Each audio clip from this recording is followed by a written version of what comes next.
रूस के राष्ट्रपति व्लादिमीर पुतिन ने साफ तौर पर कहा है कि रूस युद्ध नहीं चाहता है, इसलिए बातचीत शुरू की गई है।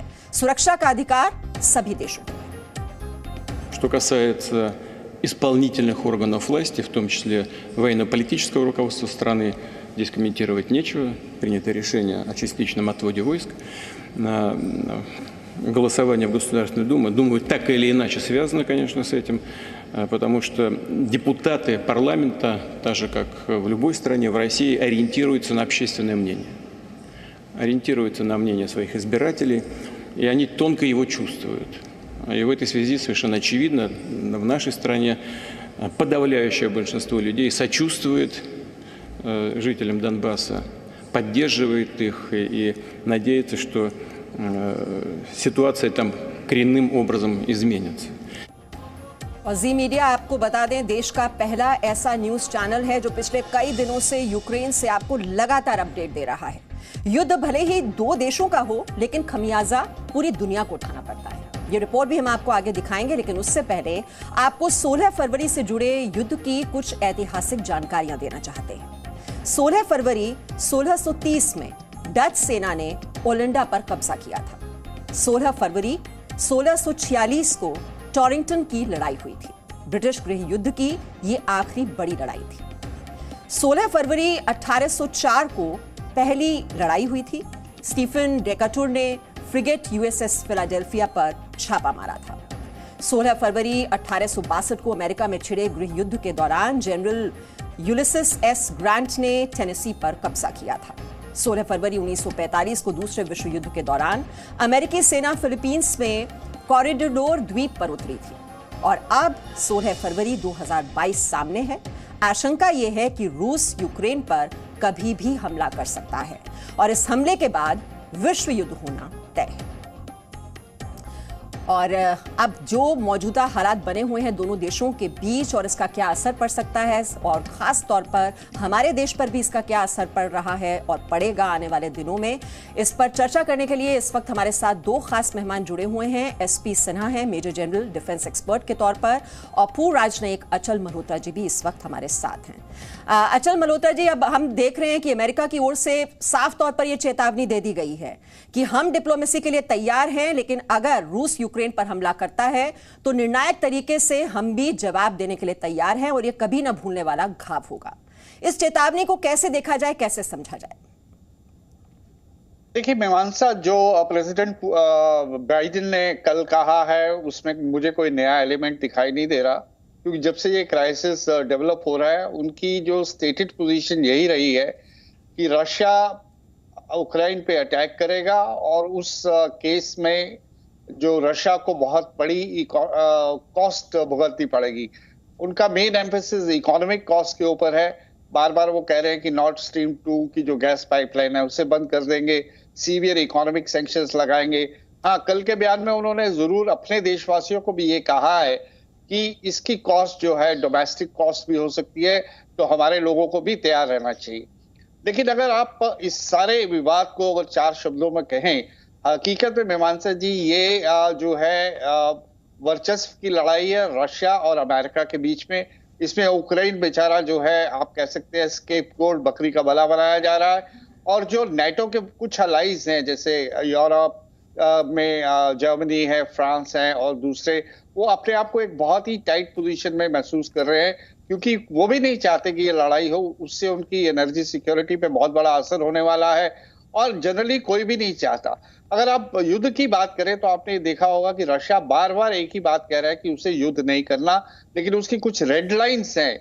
वो नेटो को एक्सपेंशन जो है, नेटो का एक्सपेंशन, उसको लेके उसकी रेड लाइंस हैं। उसका ये कहना है कि 1997 से लेकर अब तक 14 ऐसी कंट्रीज हैं जहां नेटो आ गया है जो फॉर्मर वार्सा पैक्ट में थी या फिर फॉर्मर सोवियत रिपब्लिक्स थी, लेकिन अब 10 फार एंड नो फर्दर। अगर वो यूक्रेन या जॉर्जिया, जो बिल्कुल जहां बॉर्डर्स लगते हैं रशिया के साथ, वहां वो किसी भी हालत में नेटो को नहीं आने देना चाहता है। ये रेड लाइंस उसने लिखत में पब्लिकली अनाउंस करके दी हैं।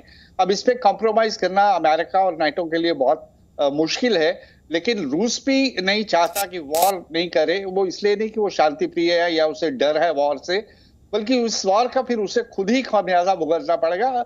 आर्थिक दृष्टि से अभी रशिया की वैसी पोजीशन नहीं है। अमेरिका, अभी आप पिछला इतिहास 2008 से देख लीजिए, जब रशिया ने मिलिटरीली जॉर्जिया में इंटरवीन किया था, अब्खाजिया और साउथ ओसेटिया की इंडिपेंडेंस को उसने रिकॉग्नाइज किया था, तो भी अमेरिकन और यूरोपियन चुप रहे थे। जब उसने 2014 में क्रीमिया पे एनेक्सेशन किया था, भले ही वो एक रेफरेंडम के थ्रू हुआ था, तो भी जो यूरोप और वो है वो चुप रहे थे। लेकिन आज परिस्थितियां ऐसी हैं कि अमेरिका जो है अपनी लॉस्ट ग्लोरी जो है, जो उसको रिवाइवल है, ग्लोबल लीडरशिप रिवाइवल, उस दिशा में काम कर रहा है। और उसके चलते हुए एक तरफ उसने चाइना के साथ फ्रंट खोला हुआ है, एंटी चाइना ग्लोबली एक एंटी चाइना सेंटिमेंट खड़ा कर रहा है। अभी भी लगातार उसका जो वॉर प्रोपेगेंडा है वो यही है, वो रशिया को एक विलन बना के पूरी दुनिया की नजरों में रखना चाहता है, लेकिन अल्टीमेटली वो रशिया को कमजोर बनाना चाहता है। और वो ये भी नहीं चाहता, ये भी चाहता है जो कि बात आप कह रहे हैं, जो अमेरिका की इंटेंशन इसके पीछे फिर है क्या? एसपी सिन्हा साहब, बार बार रूस कह रहा है कि हम युद्ध नहीं चाहते, ये अमेरिका की अपनी क्या डोमेस्टिक रीजंस हैं कि वो बार बार ये फियर मॉन्गरिंग और बार बार उकसाने की कोशिश कर रहा है? तो इसके पीछे मकसद क्या है?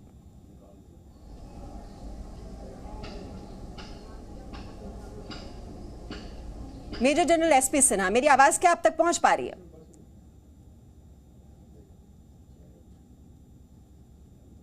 लगता है मेरी आवाज उन तक नहीं पहुंच पा रही है। अचल मल्होत्रा जी, आप ही अपनी बात पूरी कर दीजिए, फिर मुझे ब्रेक पर जाना है। उन तक आवाज नहीं पहुंच पा रही है, ब्रेक के बाद मैं उनके पास जाऊंगी।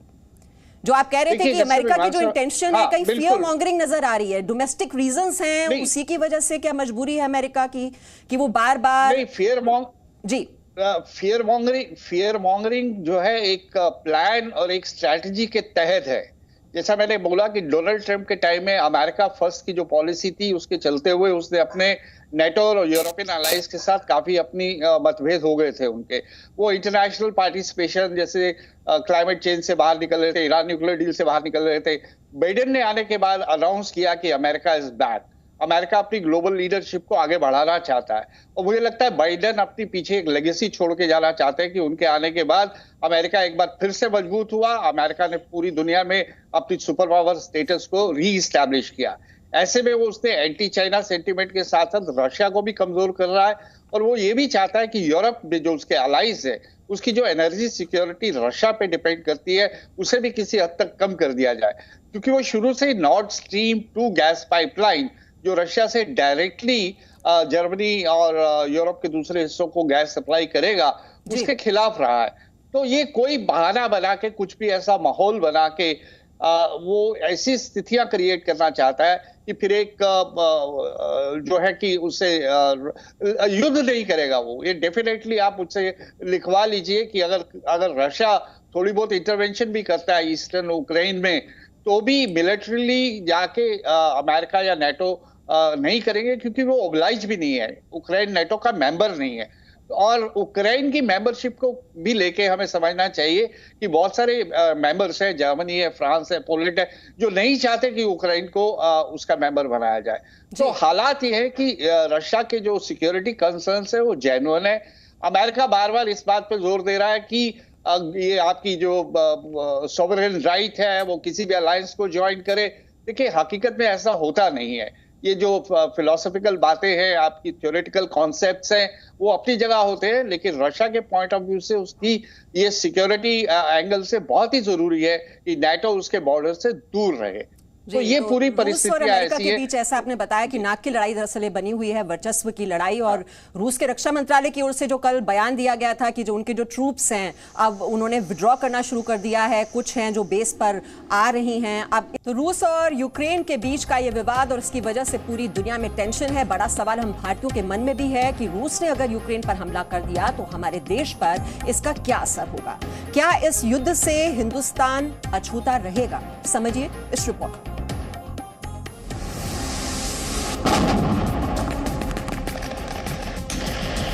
अगर यूक्रेन पर रूस का हमला हुआ तो उसका असर हमारे देश हिंदुस्तान पर भी पड़ेगा। दुनिया भर के शेयर बाजार टूटेंगे, इसका असर भारत की अर्थव्यवस्था पर भी होगा। भारत और यूक्रेन के बीच आपसी व्यापार है। भारत यूक्रेन को दवाइयां और इलेक्ट्रिकल मशीनरी बेचता है। भारत यूक्रेन से खाने के तेल, खाद और न्यूक्लियर रिएक्टर जैसी जरूरी चीजें खरीदता है। रूस के बाद यूक्रेन भारत को न्यूक्लियर रिएक्टर और बॉयलर के बड़े सप्लायरों में से एक है। इसकी आपूर्ति में बाधा आने से न्यूक्लियर एनर्जी का काम भारत में धीमा पड़ सकता है। कच्चे तेल की कीमतों से तो भारत की अर्थव्यवस्था बहुत ज्यादा प्रभावित होती है। जैसे ही तेल की कीमतें बढ़ेंगी, पहले से ही महंगाई झेल रही जनता पर और भी दबाव पड़ेगा। यही नहीं, कच्चे तेल के लिए ज्यादा डॉलर खर्च करने का नतीजा ये होगा कि देश का व्यापार घाटा और बढ़ेगा।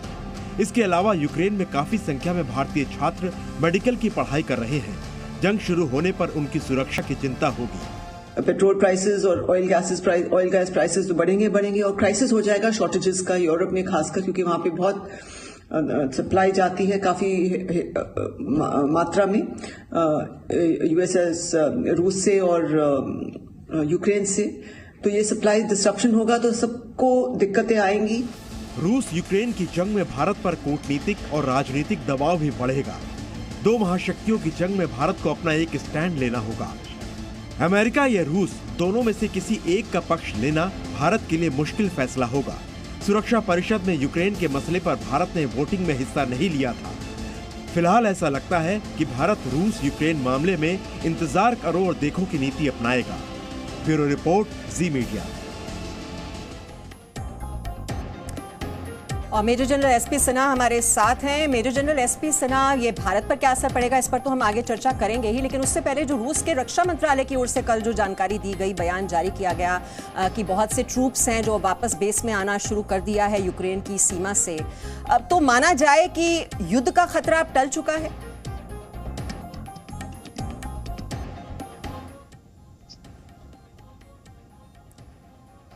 अचल मल्होत्रा जी।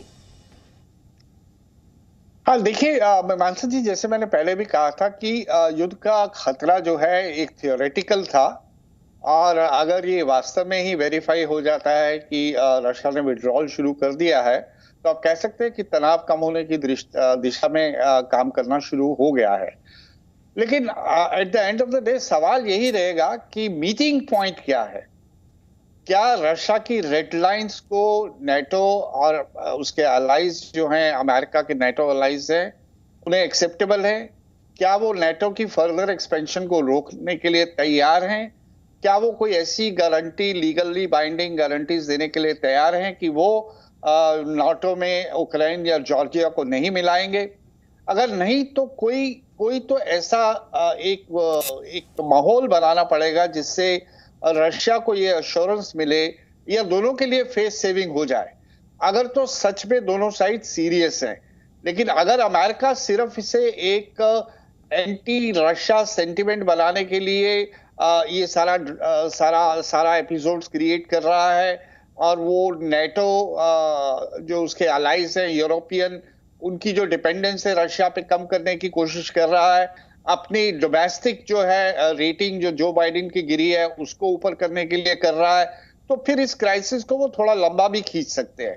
लेकिन पूरी दुनिया के हित में तो यही है कि डिप्लोमेटिकली, पीसफुली नेगोशिएट करके कोई इसका सोल्यूशन निकाला जाए, सिचुएशन को डिफ्यूज किया जाए। आपको नजर आती है क्योंकि पूरी जो लड़ाई है वो तो नेटो का सदस्य बनने न बनने को लेकर है, तो यूक्रेन ही क्या ये कह सकता है कि वो नेटो का सदस्य नहीं बनेगा? इस युद्ध को टालने के लिए क्या ये स्टेप भी उठाया जा सकता है?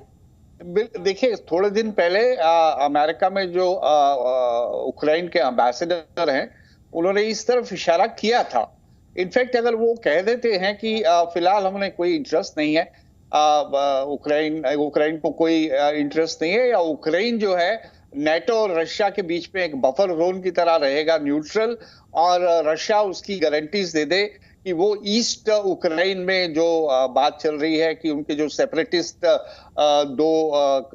जो टेरिटरीज हैं, आपकी डोनेट्स्क और लुहांस्क, जिन्होंने अपनी सेल्फ डिक्लेयर्ड इंडिपेंडेंस की है, और कल रशिया के लोअर हाउस ऑफ पार्लियामेंट है, उन्होंने पुतिन से अपील की है कि उनकी जो सेल्फ डिक्लेयर्ड इंडिपेंडेंस है उसको रिकॉग्नाइज किया जाए।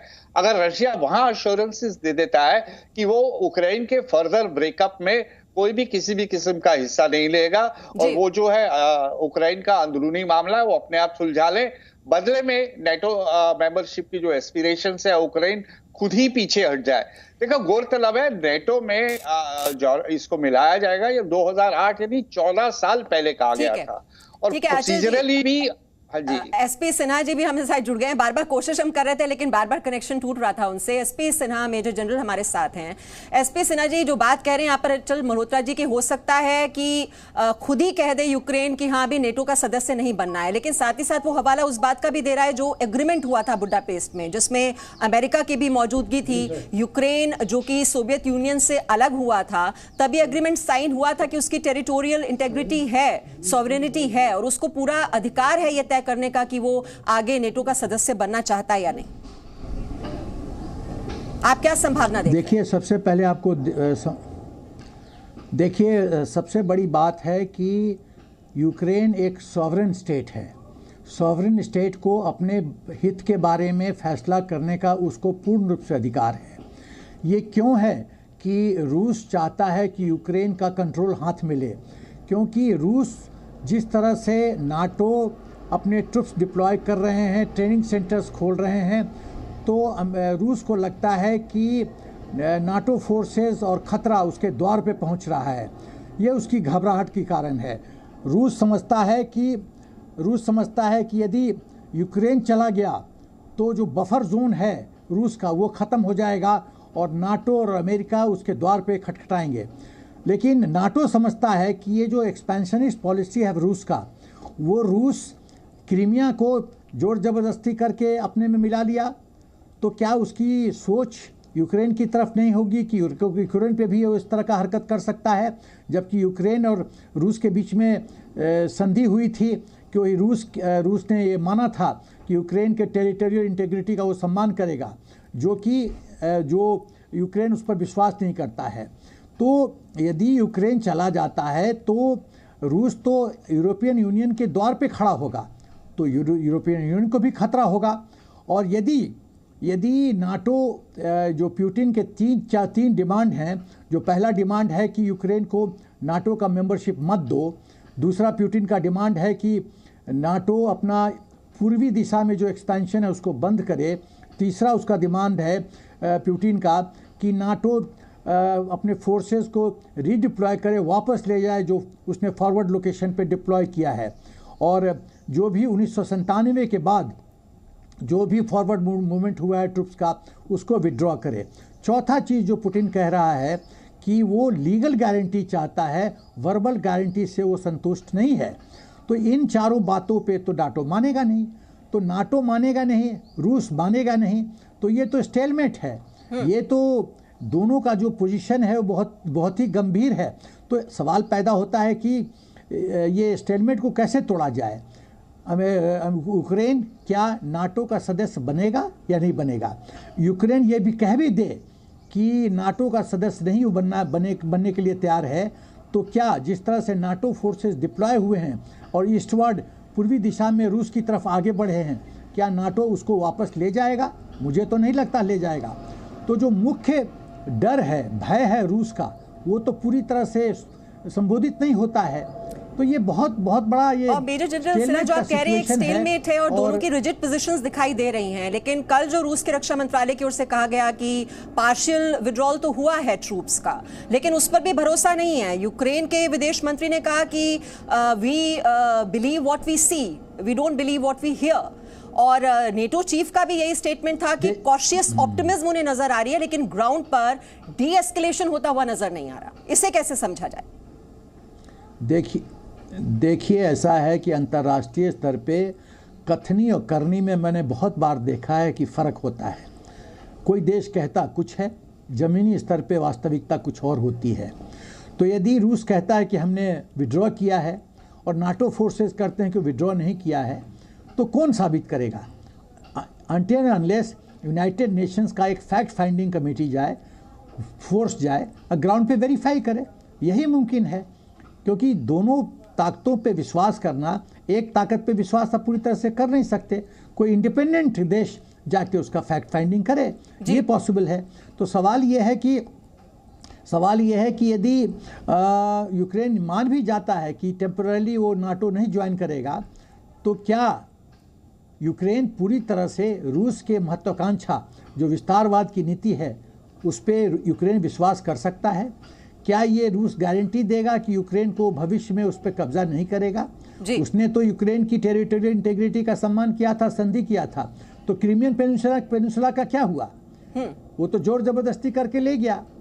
ठीक है, और एक यूक्रेन की एसपी सिन्हा जनता जी, नहीं वक्त मेरे पास चाहती कम है, बस अब मैं एक क्लोजिंग कमेंट चाह रही थी अचल जी से, क्योंकि इंडियन पर्सपेक्टिव से भी समझना जरूरी है कि ये दोनों के बीच का जो विवाद है, हमारे देश पर इसका क्या असर पड़ेगा अचल जी?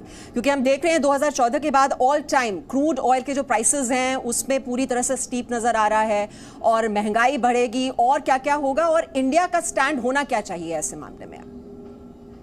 देखिए, इसके दो पहलू हैं। एक तो आप स्ट्रैटेजिक दृष्टि से देखें, पॉलिटिकल स्ट्रैटेजिक दृष्टि से देखें, तो मुझे लगता है कि ये इंडिया के लिए एक बड़ा इम्तिहान है अपनी स्ट्रैटेजिक ऑटोनॉमी को साबित करने का। हम बार बार यही कहते हैं कि हम अलायंसेस में विश्वास नहीं रखते, सिर्फ पार्टनरशिप में विश्वास रखते हैं। इस समय जब दोनों जो वॉरिंग साइड्स हैं, डिस्प्यूट्स में जो है, अमेरिका हो चाहे रशिया, दोनों के साथ हमारे संबंध बहुत अच्छे हैं। तो अभी तक हमने यही संकेत दिया है कि हम इस मामले को लेकर न्यूट्रल रहना चाहते हैं, और हम चाहते हैं कि ये सारा विवाद जो है बातचीत से सुलझा लिया जाए। जो आर्थिक पहलू है इसका, अगर ये विवाद आगे बढ़ेगा तो जाहिर है इसका असर पूरी दुनिया पे पड़ेगा। इसी वजह से पूरी दुनिया डरी भी हुई है, और पूरी दुनिया में टेंशन नजर आ रही है रूस और यूक्रेन के बीच इस विवाद को लेकर। और अपडेट्स लगातार हम अपने दर्शकों को देते रहेंगे, जो कुछ आज दिन में होगा। युद्ध की आहट जरूर है, लेकिन अभी फिलहाल पॉजिटिव सिग्नल जरूर मिला है, जिस तरह से कुछ ट्रूप्स को विड्रॉ भी किया है रूस ने। बहुत बहुत शुक्रिया मेजर जनरल एसपी सिन्हा और अचल जी हमारे साथ थे। Presenting B News app available on Google Play and App Store. Download it now.